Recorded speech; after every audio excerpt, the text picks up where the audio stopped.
বাড়িতে কেউ এলে আমরা তাদেরকে কিছু না কিছু বানিয়ে দিতে ভীষণ পছন্দ করি, যেটা হবে একটু টেস্টি আর একদমই কম সময়ের মধ্যে। এছাড়াও বাইরে যদি বৃষ্টি হয় আমরা কিন্তু কিছু না কিছু খেতে সবাই ভীষণ পছন্দ করি, একটু কুরকুরাও হবে আর খেতেও হবে টেস্ট।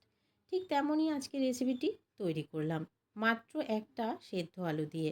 তার জন্য এইদিকে আমি নিয়ে নিয়েছি একটা সেদ্ধ করা আলু। আলুটাকে খুব ভালো করে সেদ্ধ করে জল ঝরিয়ে নিয়েছিলাম আর ছোট ছোট পিস করে আমি কেটে সেদ্ধ করেছিলাম। এদিকে একটি মিক্সি জারে সেদ্ধ আলুটাকে নিয়ে নিলাম। এখানে নিয়ে নিচ্ছি 2 চামচ পরিমাণ দই। এখানে বড় চামচ মেপে 2 চামচ পরিমাণ দই আছে। এবার এই মিক্সিটাকে ঘুরিয়ে একটা পেস্ট তৈরি করে নিলাম। ঠিক এইরকম করে পেস্টটাকে তৈরি করে নিতে হবে। এবার এখানে কিছু জিনিস আরও অ্যাড করব। দিয়ে দেবো এই মিক্সিতেই 1 কাপ পরিমাণ চালের গুঁড়ো আর দিয়ে দেবো হাফ কাপ পরিমাণ ময়দা। ওই কাপ মেপেই আমি জিনিসগুলো ব্যবহার করছি। দিয়ে দিচ্ছি ওই কাপেরই হাফ কাপ পরিমাণ জল। জলটা দিয়ে আবারও মিক্সিটাকে ঘুরিয়ে একটা পেস্ট তৈরি করে নিচ্ছি। তো দেখো ব্যাটারের ঘনত্বটা ঠিক এই রকম রাখতে হবে। জলটা কিন্তু একদমই বুঝে দিতে হবে, কোনো রকম জল যেন বেশি না হয়। একটি পাত্রে এই ব্যাটারটাকে আমি নিয়ে নিচ্ছি। খুব কম সময়ের মধ্যে এই রেসিপিটি একবার হলেও তৈরি করে দেখতে পারো। ভীষণ ক্রিস্পি হয় আর খেতে অসাধারণ টেস্ট হয়। না বানালেই বুঝতে পারবে না।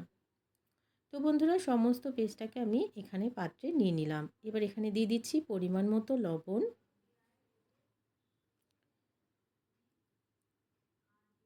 দিয়ে দিচ্ছি হাফ চামচ পরিমাণ জোয়ান, হাফ চামচ পরিমাণ গোটা জিরা, হাফ চামচ পরিমাণ দিয়ে দিচ্ছি চিলি ফ্লেক্স আর হাফ চামচ পরিমাণ দিয়ে দিচ্ছি গোলমরিচের গুঁড়ো। এবার সমস্ত কিছুকে মিক্স করে নেব। এই সমস্ত কিছুকে কিন্তু আগে মিক্স করতে হবে আর খুব ভালো করে ব্যাটারটাকে একটু ফেটিয়ে নিতে হবে। যত ভালো করে ব্যাটারটাকে ফেটানো হবে তাহলেই কিন্তু রেসিপিটি ভীষণ জালিদার স্পঞ্জি তৈরি হবে আর খেতেও দারুণ টেস্ট হবে। খুব ভালো করে কিছুক্ষণ সময় নিয়ে ব্যাটারটাকে একটু ফেটিয়ে নিলাম। তো কতটা ফ্লাফি হয়ে গেছে দেখে বুঝতেই পারছো। এবার এখানে দিয়ে দিচ্ছি একটা পেঁয়াজ কুচি। পেঁয়াজটাকে কিন্তু একদমই ছোট ছোট করে কেটে নিতে হবে। দিয়ে দিচ্ছি বেশ খানিকটা ধনেপাতা কুচি। দিয়ে আবারও খুব ভালো করে মিক্স করে নিচ্ছি।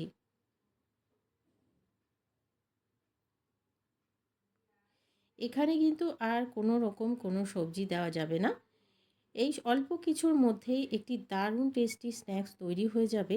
যেই খাবে সেই কিন্তু তোমার প্রশংসা করবে। তো বন্ধুরা খুব ভালো করে মিক্স করে নিয়েছি। এবার আমি একটু ফ্লাফি হওয়ার জন্য আর ভেতরটা একটু স্পঞ্জি হওয়ার জন্য এখানে ব্যবহার করছি হাফ টিস্পুন বেকিং সোডা। দিয়ে দিচ্ছি অল্প পরিমাণে জল। যেহেতু ব্যাটারটা আর পাতলা করব না তার জন্য এখানে জল কিন্তু একদমই বুঝে দিতে হবে।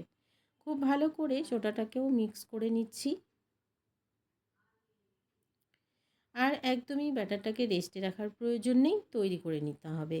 এদিকে ফ্রাইং প্যানে তেল গরম হতে দিয়েছিলাম। এই তেলে একটা একটা করে ছেড়ে দেবো আর একদমই ছোট ছোট করে তৈরি করে নেব। এগুলো যখন তৈরি হবে দেখবে ফুলে ফুলে সব ডাবল হয়ে যাবে। তো দেখে বুঝতেই পারছো সবগুলোই কিন্তু ফুলতে শুরু করে দিয়েছে। খুব বেশি সময় লাগে না ভাজতে, অল্প সময়ের মধ্যেই সবগুলো দেখবে ভাজা হয়ে যাচ্ছে। তো দুই পাশটাকে একটি পছন্দ মতো কালার আসা পর্যন্ত ভেজে নিচ্ছি। ঠিক এইরকম লাল লাল করে ভেজে নিতে হবে, তাহলেই কিন্তু ভীষণ ক্রিস্পি হবে আর ঠান্ডা হলেও বেশ খানিকক্ষণ ক্রিস্পি থাকবে। এইগুলো একদমই তৈরি হয়ে গেল, দেখে বুঝতেই পারছো কতটা ফুলেছে।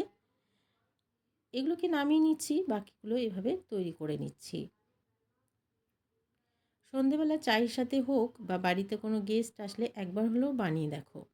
আশা করছি সবারই ভালো লাগবে। আজকের রেসিপি ভালো লাগলে একটি লাইক শেয়ার করে দেওয়ার অনুরোধ রইল। নতুন বন্ধু চ্যানেলে নতুন এসে থাকলে চ্যানেলটিকে সাবস্ক্রাইব করে পাশে থাকার অনুরোধ রইল। একটা ভেঙে দেখিয়ে দিলাম, দেখে বুঝতেই পারছো কতটা জালিদার হয়েছে। সবাই ভালো থেকো, সুস্থ থেকো। আজকের রেসিপি এখানে শেষ করছি।